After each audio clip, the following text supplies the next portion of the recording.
What's going on, guys? CKD was video, and today we are back with another review, and we are going to be reviewing a long-awaited album, in my opinion, and something that has been talked about throughout Twitter, Facebook, whatever you want to call it, YouTube comments. It has been talked about, all over the place, and that is The Weeknd's new album, Starboy. Now, there are so many things I want to talk about with this album. Like, I don't even know where to really start, with Starboy, just because it's such a big album and it's such a, just a big production overall. You know what I'm saying? And even with, the videos that he's been putting out next to the album, just the styling of it is just something that we, that's something that's, it's just been a lot. It's been a lot of Starboy lately. You know what I'm saying? And so I'm just kind of just gonna take this step by step and just kind of just walk me through kind of my thought process about how I feel about Starboy. So I think it was about 2 or 3 days before Starboy came out, or maybe it was a week. I forgot what it was, but we got the track list, right? Reading through the track list,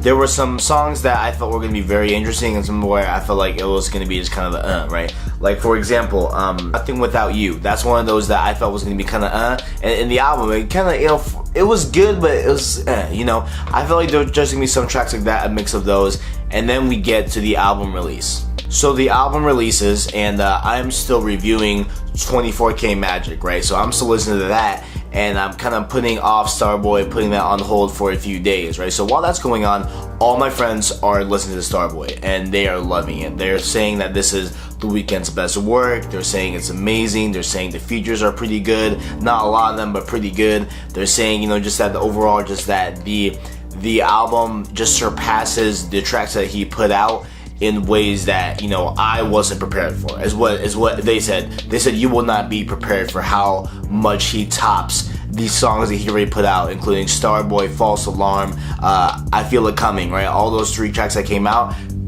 before the album dropped, all the songs on the album tops those tracks tenfold, right? That's what I was told, so I was like, oh man, let's go.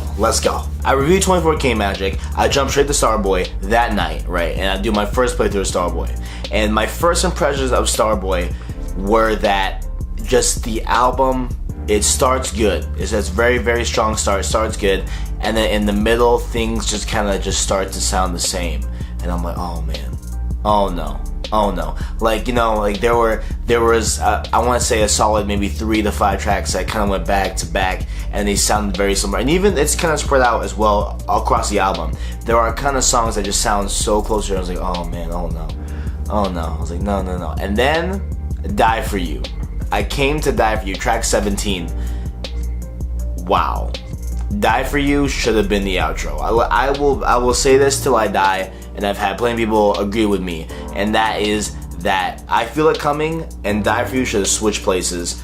100% they should have switched places, because Die For You is one of the greatest outro tracks I've heard in a long time. It is one of the best sign-offs to an album I've heard, and I really wish it was. And granted, it probably just because I Feel It Coming was, I guess, just like an extra throw-on track with Daft Punk, that totally makes sense, but I really wish Die For You was the outro. So then after that initial impression, I just kind of marinated on the album. I listened to it a lot, just on constant heavy rotation, heavy loop, and it was around kind of the 3rd day where I kind of concreted what I feel about this album, right? And how I feel about it is that it's pretty kind of close to my first impressions, but a little bit different. In my first impressions, I kind of took a bit of a negative connotation to the album, right? I wasn't really digging how a lot of it sounded the same, right? But then once you marinate on the album, once you listen to it a lot, once you go through the tracks individually and see how they connect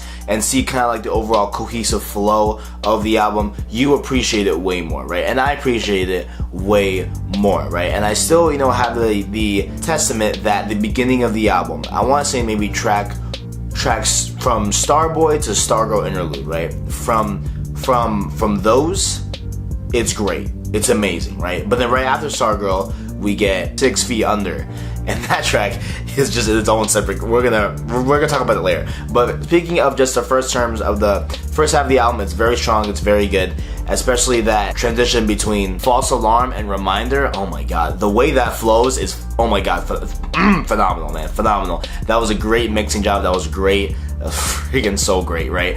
But then so the first track, I mean, the first half of the album is definitely superb, top notch stuff. I definitely enjoyed it, right? And then we get to the middle section, and the middle section I wanted to find kind of maybe after 6 Feet Under, right?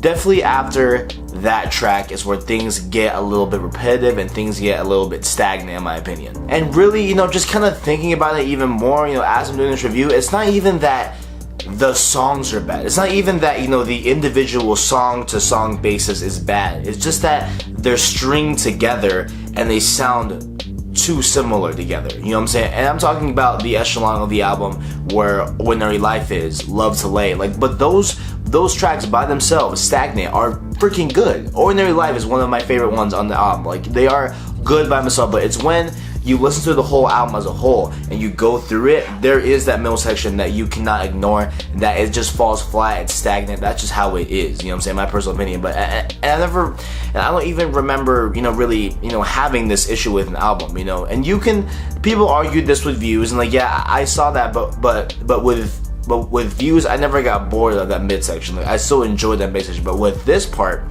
with this Starboy album, that midsection, it just doesn't flow good with each other. You know what I'm saying? That's just the main thing here. And is that, but when they're by themselves, it's fine. When they're by themselves, they're great tracks. I can listen to them constantly when they're all by themselves. But once they get strung together in that echelon of the middle section in the album, that's where things fall flat for me personally. And then of course we get to the last end of the album, which is definitely Die For You, I Feel It Coming, All I Know, because Future freaking out of nowhere killed it with All I Know, definitely killed it. But that definite half end of the album is again amazing. Die For You arguably is my favorite track on the whole album. I would really put Die For You at the top, in my opinion. It's that and track 6 with Secrets. With those two tracks, those are definitely, they hold top 1 and 2 in my opinion. But I feel like Die For You probably a little bit more, because Die For You just, oh my god, Die For You is so good. Die For You is so good. But going on to talking about this by, in the whole album standpoint, right? What I found so interesting about this album, right, is when you look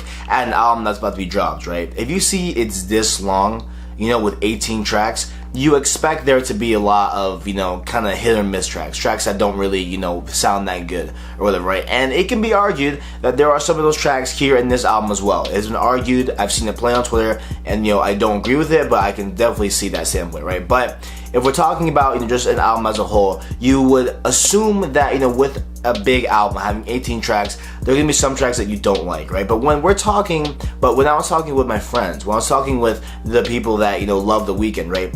They're naming off different songs they like. There are people that are naming off, they still love False Alarm. They're naming off people that love I Feel It Coming. They're labeling A Lonely Night as their favorite. There are so many different top songs in this album where I'm like, wait, this is kind of weird, because usually, at this point, right, we're a week out from it being dropped, right? We're a week of this recording. It's been a week, right? And it's probably, within the first week, it's clear we see in an album which songs are the best and which songs fall short, right? We see that, you know what I'm saying? But with this album, we have so many songs that are people's favorites, and it's not the same songs. We're not all talking about the same songs here, we're all talking about different songs, and that's what really kind of gave me a wait a minute, this album is something else. This album is probably the Weeknd's greatest work, in my opinion, right? This is something that is weird that we haven't seen in a while. We haven't seen people, universally like different songs on the same project. Usually it's been, that everyone just likes kind of the same set songs, you know what I'm saying? But this one is very different. So now let's talk about kind of the individual tracks here. So, mainly talking about the features right now. Lana Del Rey did great. She killed it on Stargirl, definitely, beautiful performance. Kendrick Lamar, my boy Kendrick, killed it on Sidewalks. Sidewalks, again, one of my favorite tracks on the album. And even you guys can see it here in my review right now. I'm saying a bunch of different songs I like. You know what I'm saying? It's not, the same stagnant like 3 or 4. It's a bunch. There's a lot to like on this album. And of course, we got Future at the last leg of the album in track 17, I believe it was, All I Know. That track is great. The Future freaking killed it. You know what I'm saying? He definitely came in swinging and definitely showed up on this Weeknd album. And this album definitely does feel like a mix of, I would say, maybe Kissland and Beauty Behind the Madness in a way. It feels a lot like them too, with some elements, just very, very brief elements of trilogy, you know, with we have House of Balloons Thursday and Echoes of Silence, you know, with those tapes, right? There are just little parts of that also in this album where you get glimpses of it, where you kind of see it, you know what I'm saying? But it's not, you know, as prominent as the mix I feel it is between Kissland and Beauty Behind the Madness. Really, it's kind of like that transition between old Weeknd versus new Weeknd, and then that full all the way new Weeknd where we got from Beauty Behind the Madness. It's definitely a mix of the two, right? And it's good. It's good. It's a good mix. You know, it's not anything that is more, you know, too new Weekend-ish, you know, like if you will, because there are mainly, you know, two people here in this debate of where this album's good. There are the people that hate it just because it's not the mixtapes Weekend, and there's people that enjoy the new Weeknd, also the old Weeknd. You know what I'm saying? I am definitely in that second camp here where I can listen to both and be content, you know, with either one of them. I love both styles, right? But you know, there are those that, you know, just don't like Starboy just because that it just derives, you know, way too far from the mixtapes, which is alright, whatever. You know, that's a whole other video that I could talk about people being kind of unfair to the Weeknd. You know what? That's the video for later. We're gonna talk about it later. But you know, beside the point, Starboy is good. Put everything else aside, just talking it from an album standpoint, Starboy is a must-buy for this year. Period. It knocked out of the park. Future. The Weeknd killed it again. And this is, you know, it's just what it is. It's what it is, guys. It's what it is. If you're a Weeknd fan, get this album. You will not be disappointed. If you haven't listened to the Weeknd, I definitely suggest you try it. You definitely listen to this album. You might like it. In my opinion, you probably will like it. You know what I'm saying? But it's just this album is a definite must listen this year, and I can't wait to hear some of these tracks on tour when I go to his show. It's gonna be sick. But I mean, yeah. So I mean, that's all really I gotta say about this album. This album is a must need to listen to this. You know what I'm saying? Yes, it's long, but it is worth the length. It's worth it. Please, guys, just check through it.